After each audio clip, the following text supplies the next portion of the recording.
Captain Emily Foster's peaceful flight home is disrupted by a tense confrontation with a racist passenger. As tensions rise, she must turn the encounter into a chance for understanding. This unexpected clash leads to a powerful and transformative journey.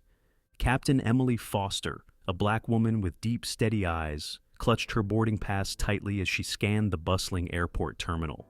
It had been 8 long months since she had last seen home, and now she was finally heading back. The weight of her time stationed overseas, with all its challenges and exhaustion, clung to her shoulders. Yet, despite the weariness, a small smile tugged at her lips at the thought of reuniting with her family.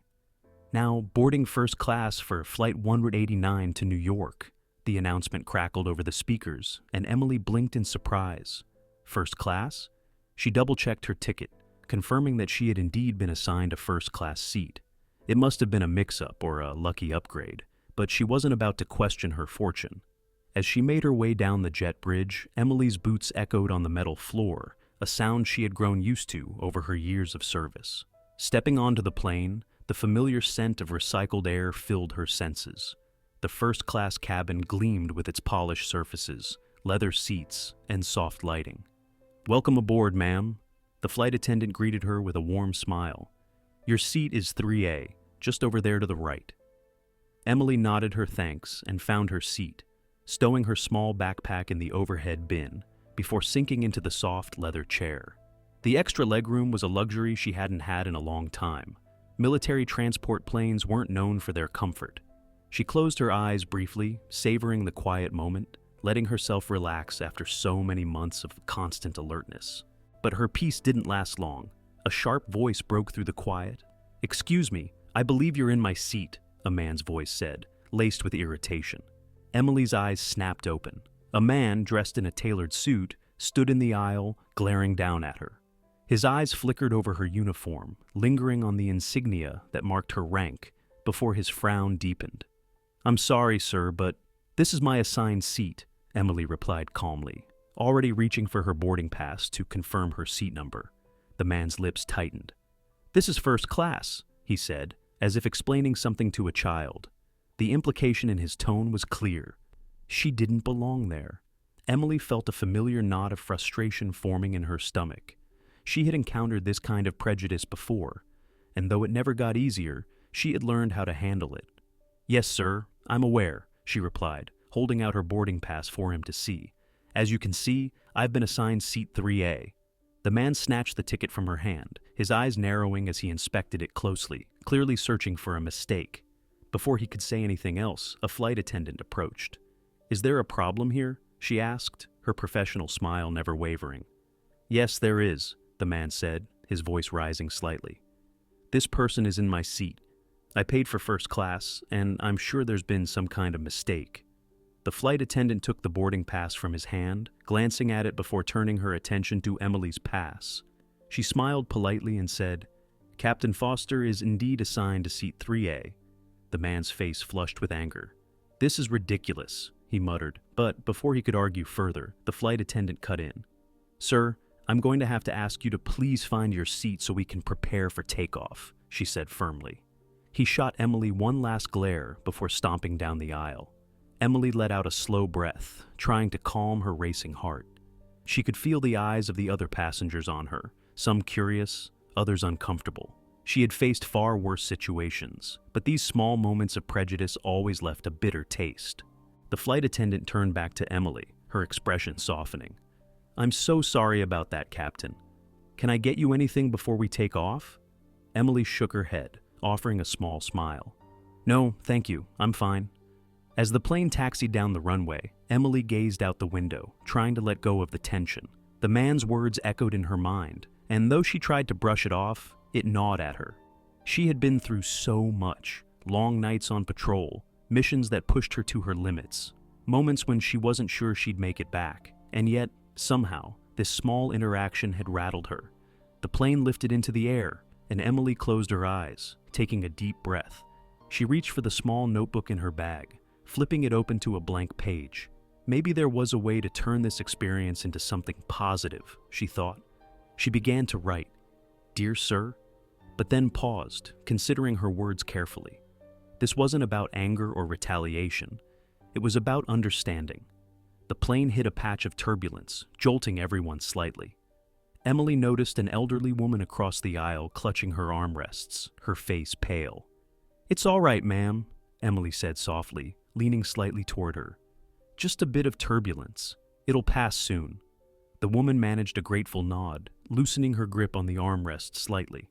As the plane steadied, Emily turned back to her letter. Her thoughts drifted to her time overseas, the camaraderie she had found with her fellow soldiers, the moments of joy and sorrow they had shared, and the friendships that had formed in the unlikeliest of circumstances.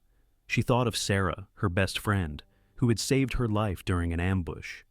They came from different worlds, Emily from a small town in the Midwest, Sarah from the bustling city streets of New York. But none of that mattered when they were side by side, facing danger together. Emily wanted to explain that to the man from earlier. She wanted him to understand that her uniform represented not just her service, but the sacrifices of so many others like her. "Still working on that letter?" the flight attendant asked as she passed by with the drink cart. Emily looked up, offering a small smile. "Yeah, it's turning out to be harder than I expected." The flight attendant smiled sympathetically. "Sometimes the most important things are." As the plane descended toward New York, Emily finished her letter, folding it carefully and tucking it into her notebook. The seatbelt sign dinged off, and passengers began gathering their belongings. Emily stood, feeling the familiar weight of her duffel bag on her shoulder. Before she could step into the aisle, the man from earlier approached her, his expression uncertain.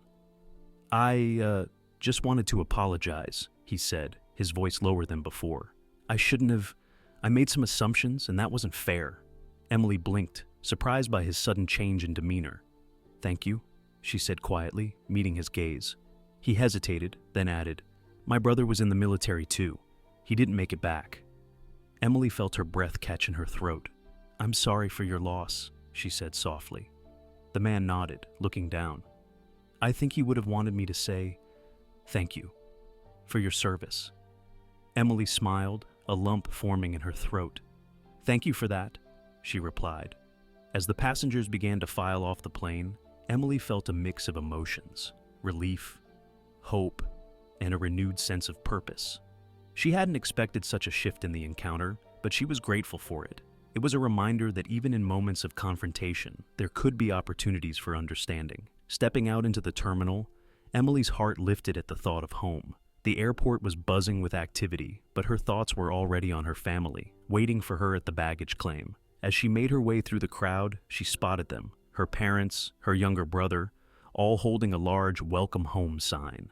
Tears pricked at her eyes as she quickened her pace, and within moments, she was enveloped in their warm embrace.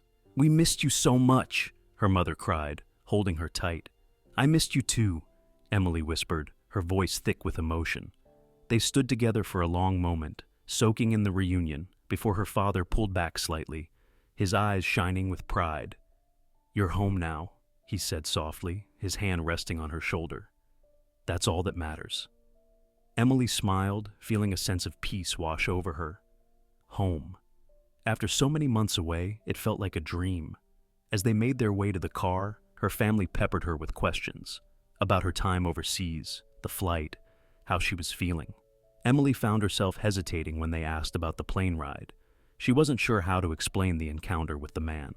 It had started off as something unpleasant, but by the end, it had turned into something else entirely.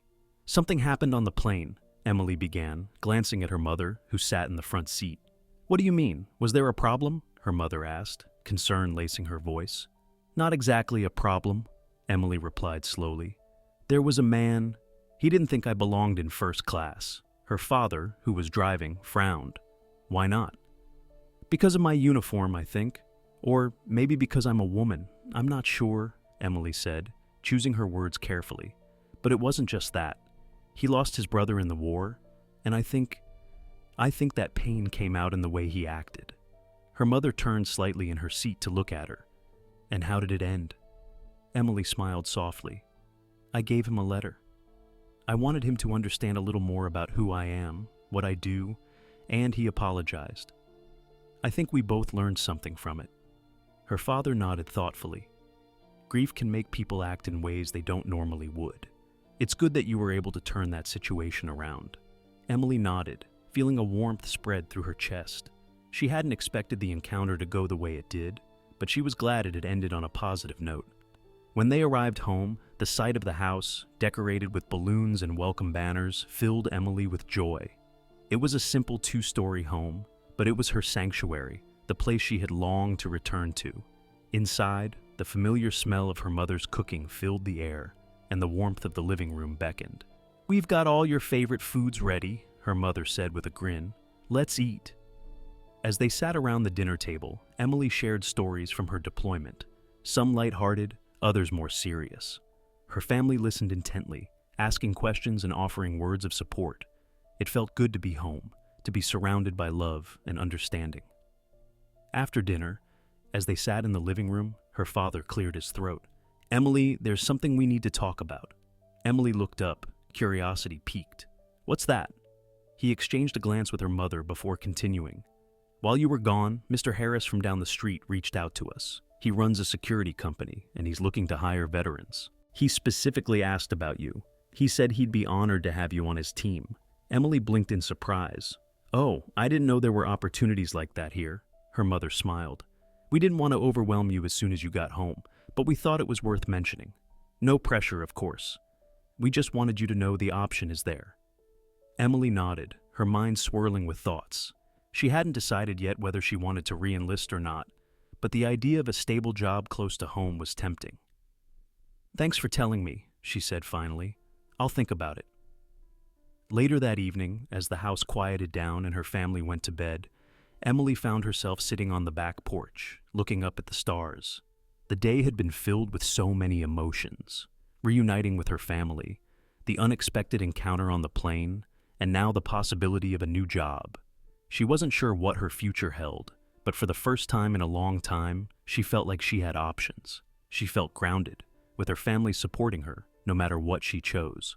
The screen door creaked open, and her mother stepped out, wrapping a sweater around Emily's shoulders. "Penny for your thoughts?" she asked, sitting beside her. Emily smiled, leaning into her mother's warmth. "Just thinking about everything. It's been a whirlwind." Her mother nodded.